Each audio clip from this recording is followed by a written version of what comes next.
Welcome into another episode of Letterman Cigars with Legends, sponsored by Your Cigar Den and Sky Devil Wines. Now, today's guest has coached at the highest level, played at the highest level, is a national champion. Please welcome Coach Greg Gattuso. Coach, thanks for coming on. No problem. Appreciate you. Thanks for having me. I appreciate it. Absolutely, absolutely.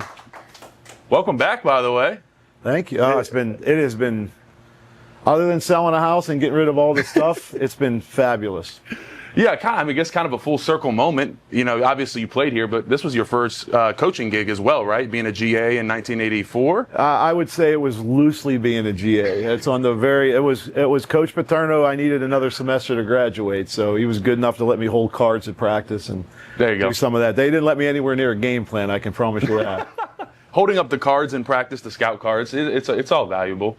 So have you been back since '84? Really? A little bit, yeah. It's funny. I mean, I had started at literally the same time Coach Franklin started here when I went to Albany. So wherever we met, we've always kept in touch. So I would come back and sit in meetings, and he's always been really, really great to me, and he's awesome with the alumni, and so it was. I've always kept in touch with him. That's awesome. It was great. Yeah. Town changed a little bit since '84. I tell everybody it's kind of gone up. You know what I mean? Like literally straight up. The footprint's still the same. I drive by looking for some restaurants I used to know. They're gone, but it's the best pizza shop was Bell's Greek Pizza in 1980 to 83. I can promise you that, but that's gone, unfortunately. But it's very similar. People are great. I'll tell you the thing that's really cool for me is like, when I was in Albany or when I was in Maryland, if I was walking through the mall and saw a Penn State shirt, I'd stop. Hey, you a Penn Stater? But here, everybody wears Penn State. Like it's insane to me, So it's kind of neat to be back in this environment again. I wanted to ask you too. I mean, you mentioned the pizza spot. Did you have any other food spots that you came back and besides that, and you were looking around? It's like, it's not there anymore. Yeah, there was a place where Champs is on North Atherton was a place called the Godfathers back in the day, and I don't know if there's anybody here that remembers the Godfathers. That's a hell of a name. It was a great restaurant. I come from an Italian. I might not look Italian, but I come from an Italian family, and my father, we had probably every post-game meal at the Godfathers when I played here. So, but that one left a little while ago too. So you just got done 10 years at University of Albany as the head coach. Obviously congrats on that first off. That's a hell of an accomplishment. But what was you mentioned coming back, Coach Franklin, you kind of known each other for a while, but what was some of the reasoning for wanting to come back here? And obviously for those that don't know, being, basically assistant D-line coach. It was the funny part for me was, I had 2 years left on my contract too. It's not like I was, I've always said I've survived 23 years at FCS head coaching without getting fired. So that's a pretty good thing. It's hard to do. But, when they first reached out to me, I was, obviously I was honored, but I was, it was something I wanted to do. It really was nothing. I love Albany, and we had a great run there. We did a lot of program first and did some good things, and I got through 11 seasons and got great friends. My family's there, my kids are doing great up there, so it was all positive for me. But I think I shocked everybody in my circle when I sat down with my wife and said, what do you think? And she was, let's go immediately, so that was good. But it's been I tell everyone I feel like I won the fantasy camp prize. Every day I get to sit with great coaches, great people. Coach Franklin does a fantastic job in so many ways, and I got friends on the staff. Terry Smith, and I gave Terry Smith one of his first jobs. Got him into college football at Duquesne. He coached with me for 4 years. We've always been good friends and stayed in touch. And he was obviously helpful for me to come here. And Coach Pelko, the legend from Western Pennsylvania. I hired him at Seton LaSalle when I was there, and he coached with me there. So it's kind of fun having some people when you get somewhere too. That absolutely is. That's awesome. And obviously you got young Deion Barnes as the defensive line coach, and he's already doing some fantastic things that we saw. I always talk about how impressive. I don't know how much you were following last year, but Abdul Carter, everybody was like, we want him back at linebacker. And Deion Barnes developed the crap out of that guy into, as we know, obviously a top 5 pick. So we're excited about the defensive line this year. And honestly, I think Coach Franklin's doing a great job. And we got it's like we got 20 Lettermen on staff. And I think that's always great too, because they know exactly what it's like be in those shoes, and you kind of relate to them, and it just makes it a lot easier. That is for sure. Sometimes he gets, I hear some alumni get cranky. They always do everywhere. That's what I try to tell people. Everywhere I've ever been, some of the alumni are not happy with the head coach. It's okay. It's kind of like your wife's not happy with you most of the time, So, right. He's been fantastic. He gave, we had an official visit, and he gave a talk to everybody, and I told him afterwards. I texted him and said I was going to jump up and commit. Like I was ready to go, and I think he does a fantastic job. I mean, the success here, the thing I think I'm most impressed with is I don't feel like it's changed a whole lot. I think the culture, the kids, I've been thrilled with working with the kids, and they've been accepting, and it's been great. And I think we have a great football team with great people around them. Yeah, I think that's a good point in the ever-changing landscape of college football, especially where we are right now. For Penn State to still have the tradition we do and still put academics up at the top and all that, Coach Franklin deserves a lot of credit for that. That's for sure. Going back, but I guess a little over 40 years. I'm gonna take it back to late 1970s. Coach. That's so creepy. I can't even tell you. Yeah, 40 years. So I'm curious, what was your recruitment like in the late 70s there? A little different. Yeah. But I mean, at the time, Penn State was in the exact same spot. I got recruited in 1979, 1980.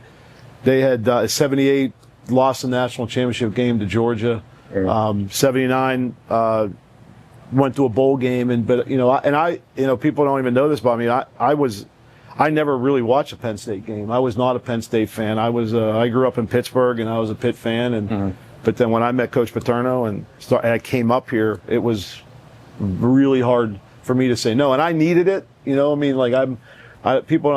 grew up I'm a city kid. I wasn't a great student. I needed to go somewhere where I was going to have someone that was going to be tough on me, like my dad, and that's what I got here. So it was, we made our visits. We had fun here. It was a great place to visit. It was a great place to be part of. Obviously a Pittsburgh kid. Did Pitt go after you pretty hard? And they were really good then too as well. Oh yeah. I got recruited. I was blessed. I got recruited pretty much nationally and visited Florida State and Tennessee, but it was always Pitt or Penn State. It was always going to be that. I thought. My parents were stunned that when they wanted me to come here, but they were really surprised. One of my best friends was Jim Sweeney. Was a great player with the Jets and the Steelers in the NFL for 16 years. He was going to Pitt. My other friend was getting recruited there. We had, back then it was more regional, so you had a bunch of guys you knew going there, and it wasn't even a hard decision. It was just, this is where I wanted to be. Coach, you talk about being highly recruited in football. On the way over here, I was talking to a former Penn State coach. I heard that during your recruitment, you were playing basketball.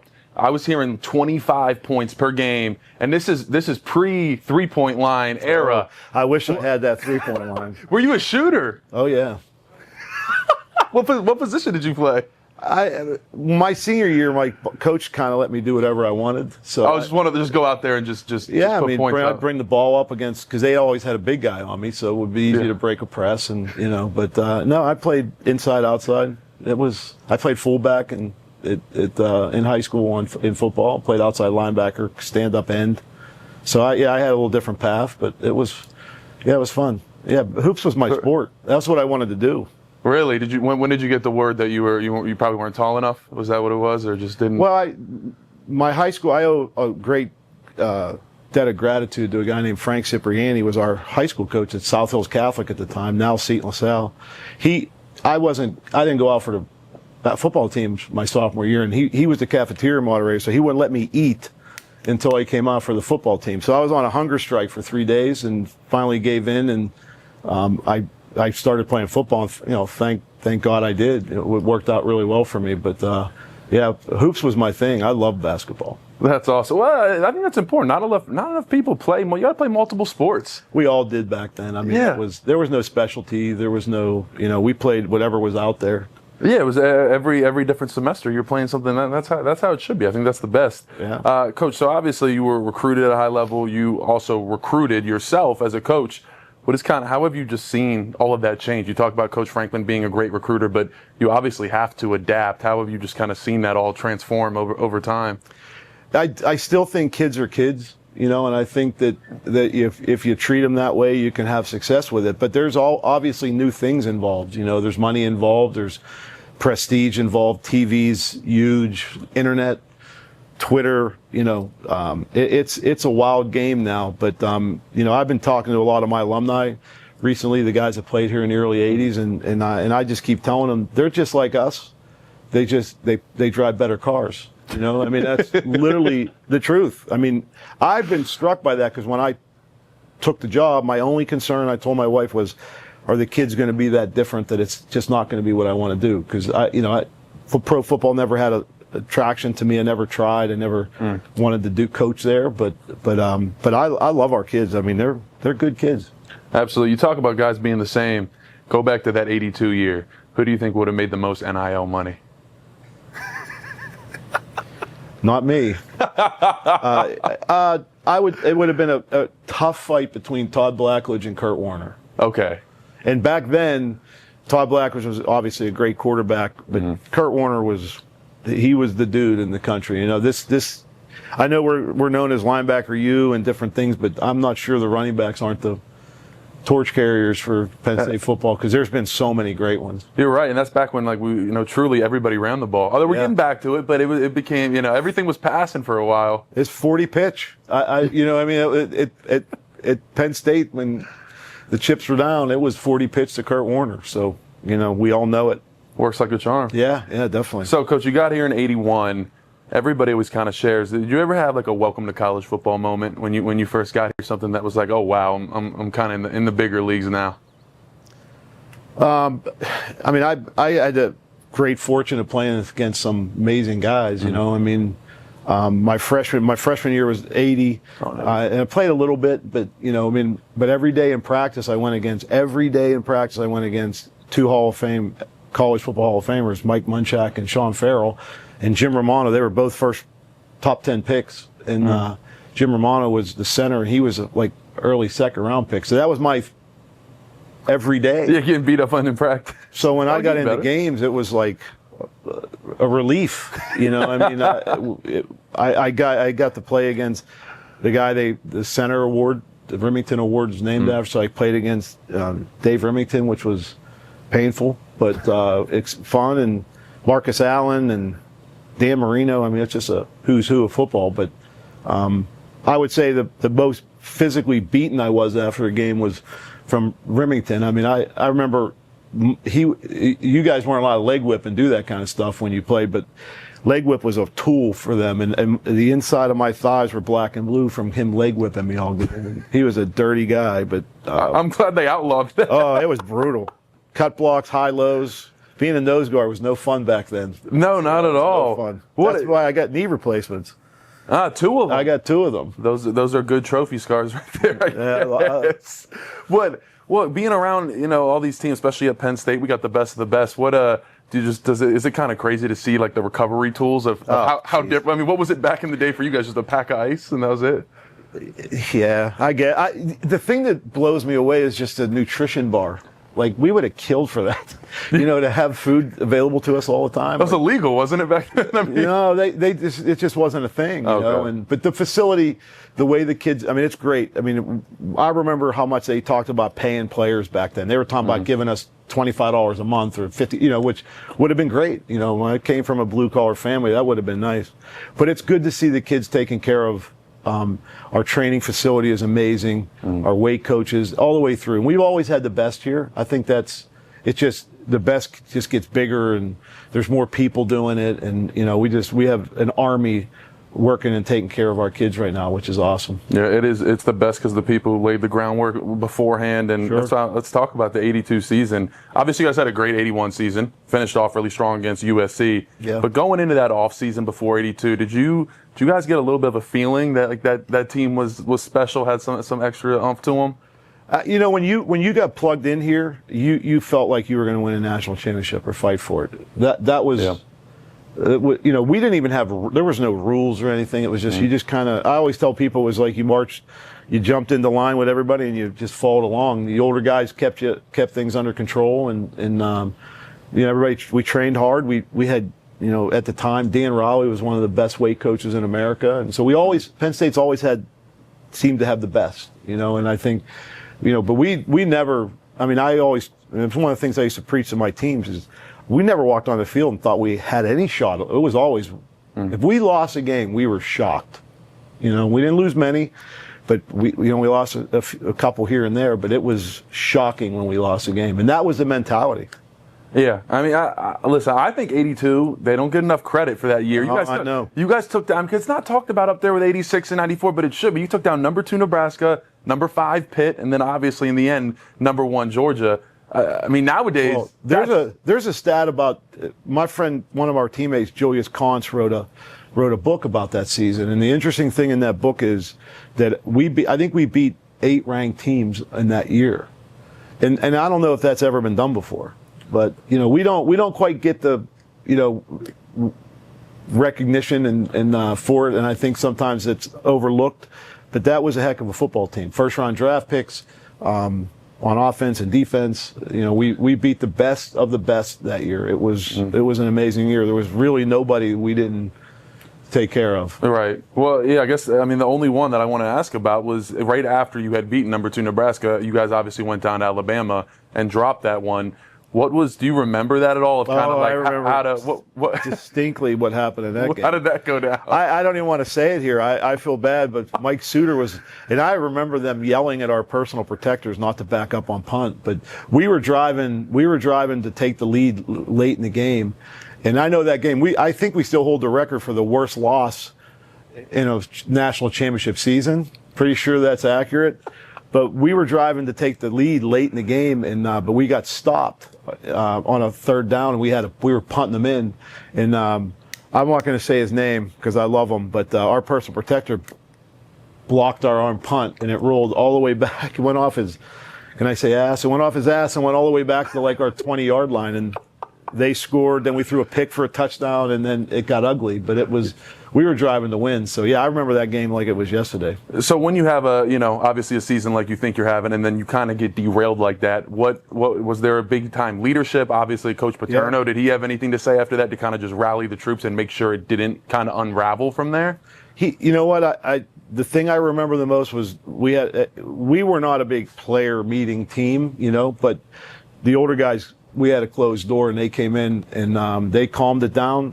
We knew if we ran the table, we would have a shot to get in the championship game, and so back at it. Like I said, we never thought we were going to lose. We knew that we felt like we lost that game was kind of just no reason. We should have won. So. No, it was a leadership thing. It was a group of older guys that really stepped up and we're going to work. We're going to get through it, and we're going to win. We're going to run the table. I'm sure you guys got back to it. I've heard many of the former players. It was Bloody Tuesday.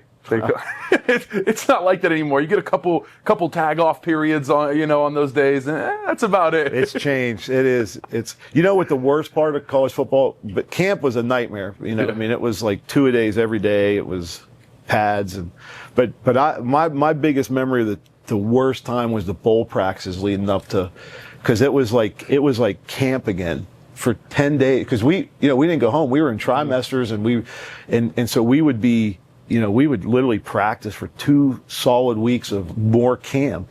And I always thought it was why there wasn't as many bowl games back then, but I always thought it was why we were always good, because the young guys were taking most of the beatings in those things.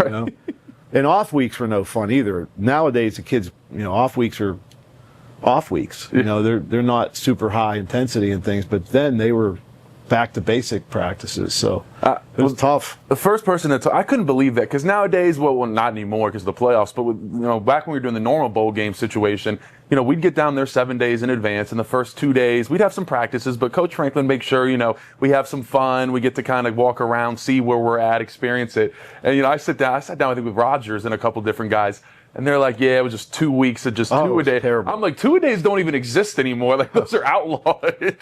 It's funny how the 2-a-days were in college football were unbelievable. And you know the equipment guys love to mess with you. So we got woke up with air horns running through the hallways. I mean, it was 5:15 in the morning. Guys were blowing air horns in the hallway. It was tough. You setting your pads out to dry in the sun in between practice. we actually took Coke breaks at practice. They had bottles of Coke on the field, and it was nasty trying to practice in the summer and taking a Coke break. Oh, your stomach! I'm sure it's twisted. No, they blow the whistle and go, "All right, Coke break." I was like, Coke instead of water. We had water available to us too, but we actually took a Coke break. That's spectacular. Yeah. That is amazing. Yeah. All right, Coach, get back to the national championship season against Georgia. How did you guys? How'd you shut down Herschel Walker? I mean, because you guys were we were like clear underdogs going into that game, right? I mean, everybody had Georgia. Yeah, I think we just limited the damage more than anything. I felt bad for the guys that were Herschel Walker during preparation because they took a beating. Yeah. They did, because it was.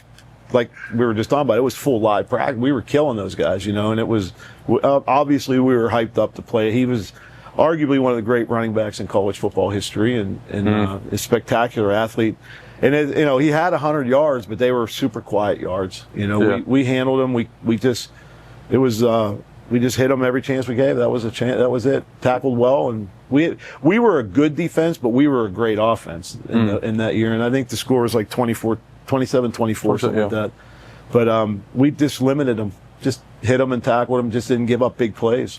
Would you say that's like the moment you remember most from your career, winning that and the celebration of it? When you close your eyes, you see it? The drive from Harrisburg to State College was incredible. I don't know that every single small town was escorting us with fire trucks and all the way up Old 22, coming back from Harrisburg Airport. We got here in the Hills Plaza. They stopped there, and it was packed with. It was packed. The parking lot. There were people everywhere. And we get off the bus, and and then we got back to the facility, and they were sitting on the roof, and it was spectacular. I'll tell you a funny thing about that though. Dave Ofar and I were the starting tackles. We had a bet. We were tied going into the game with number of tackles, so we had bet at the beginning of the year a case of beer that whoever had the most tackles. So I had more tackles in the game. He gave me a case of beer. So through all this stuff, I'm carrying a case of beer on my shoulder, right? You could do that back then. But when we got back and I got into the locker room, I opened it up and 3 six-packs were missing. People were taking it out as I was walking. I didn't even know. It was wild. So I only got a 6-pack out of it. I thought it wasn't fair. Yeah, no, not fair at all. I earned a case. Fans supported you, so you showed some love back. Yeah. That's all right. Yeah. You guys did you guys have a parade down college? Is that how it worked? I mean, it wasn't a formal thing. It was literally just everybody doing it. It was wild. I really have strong memories of, where I mean, Hills Plaza, right? Yeah. Right. Yeah. That place there was so many people there. I thought it was like a game day. And we would drive through these towns, and it's just people lining the streets with signs. It was unbelievable. I mean, it was really an amazing, and then they culminated the next day at Old Main. They had a kind of a pep rally. I forget, it was a Monday or something afterwards. But yeah, it was a lot of fun. I'm sure it was a great memories. And my favorite, I was doing my research in this, and I found a couple clips of you, Coach. I think they're both from the 80. I know this one's from the 83 season. We mentioned, losing one to Alabama in 82, but they played here. And I think they were number 2. They came here in '83. Yeah, and you were a big part. Made that the saving tackle on the goal line against Alabama. Everybody tears. That was back when they tore down the goal post and whatnot. You remember that game? Pretty. Yeah, I remember parts of. Yeah, it was a long time ago. I mean, I don't remember too much details. I mean, it was. It certainly got the attention of some people on the coaching staff. So. Hey, us old guys could play still. I mean, sometimes that gets lost too. We didn't have quite the training and some of those things, but we could make a few plays too. You guys were ballers. My favorite highlight. Unfortunately, people in the room can't see it, but we'll play it right now over the screen. Notre Dame, when they came here, I believe it was in '83, and Coach here, as we said, is playing defensive tackle, and all of a sudden you see him start to drop back into coverage. Tight end loops out, and you follow him, and then you go up for a one-handed interception as a defensive tackle. I just have to ask, first off, how do you even end up dropping into coverage as a defensive tackle, especially in the 80s? maybe with like a Jim Knowles defense nowadays, the specialty stuff we're getting exotic with it. But back then they didn't do that much. No, well, it's funny. I got a call years ago from CBS Sportsline. A guy was writing an article, and he said, "We've traced this dropping defensive lineman back, and we think that you're the first one that ever did it." And I said, "Well, I wasn't, because Greg Jones, who started my freshman year, he dropped too. So, but we were certainly early in the dropping defensive lineman. It used to be, there was a zone version, was called Magic, and then every once in a while I had the running back on that play. I mean, I literally had him, but I was only supposed to cover him in the check down. But he sneaked through and he went deep, and when I was a tight end in the old days, so I had a little bit of ball skill. But yeah, that was a good play. Yeah, I tell my D lineman it's the best play a defensive tackle's ever made in Penn State history. So I throw that one at him all the time. So there you go, challenge there for the guys this year. Well, Coach, we'll wrap up here, but when you came in, I'm just curious, when you first got your eyes on a couple guys, then Dennis Sutton, Zane Durant, what were those first thoughts, just getting a look at those guys? Yeah, I mean, I've been around them. I know what they look like. I know what the great ones look like. I had a chance to coach Aaron Donald and Jared Verse and a bunch of great football players in my life, but they have that look and they have the ability, and I think that if they can continue to work hard and develop themselves and not be happy with who they are now, that this summer is going to be huge for them. But they're super talented. Zane's talent level is through the roof, and he's that classic case of, everybody gets this idea they want a certain look for defensive tackle. He's got to be, 6'3", 6'4", 320, but they come in different packages. He's a great football player. It's exciting to be part of it. It's exciting to be a part of this with the people that we're dealing with, and our coaching staff is outstanding, and people are great. Every single person that works in our building is really good at their jobs. It's kind of it's for me, it's a really cool thing. It absolutely is. Yeah, having went against Zane Durant, I concur that it is. People say, like you said, it's so much easier for me to get up under a 6'4" defensive tackle. Yeah. But when Zane plays low to the ground, it's hard to get up under him. I am really excited for him this year. And like you said, I think it's going to be a fun year. Coach, the last thing I always ask all the lettermen, what's the number one lesson or just kind of story that sticks with you that you learned from Coach Joe Paterno? Honestly, just practicing hard. I mean, that was his big. He wasn't a big. I always told people he wasn't a rah kind of guy. Half the time if he went rah, we were kind of giggling in the back of the room. But he taught us everyday skills. We the perfect practice. Was ours to strive for, and we didn't take anything for granted. And he was, it's been part of my coaching career to preach about being a great teammate, and I think he cared about us in every way, and I just think that built a closeness. Chemistry, people, my pet peeve in being a coach now is this culture thing is they point to these signs and all these different things, but that means nothing. It's how they interact, how they do things. Do they care about each other? Are they going to work hard and fight? Because if you're going to win a national championship, you better have everybody lined up and rowing in the same direction. And I think that's what we always knew here when I played, and I feel like that's the case now in what we're doing. Absolutely, it is. We are. That is for sure. Well, Coach, I appreciate it. There it is. You got it right there. Here we go. I got some stuff here too. Competing everything you do. We got core values and all that good stuff here. So I appreciate you coming through, Coach. Thank you again to Sky Devil Wines and Your Cigar Den. Links will be in the description below to both of those websites. Coach Greg Gattuso, thank you so much. Thank you. I appreciate it. It's been fun.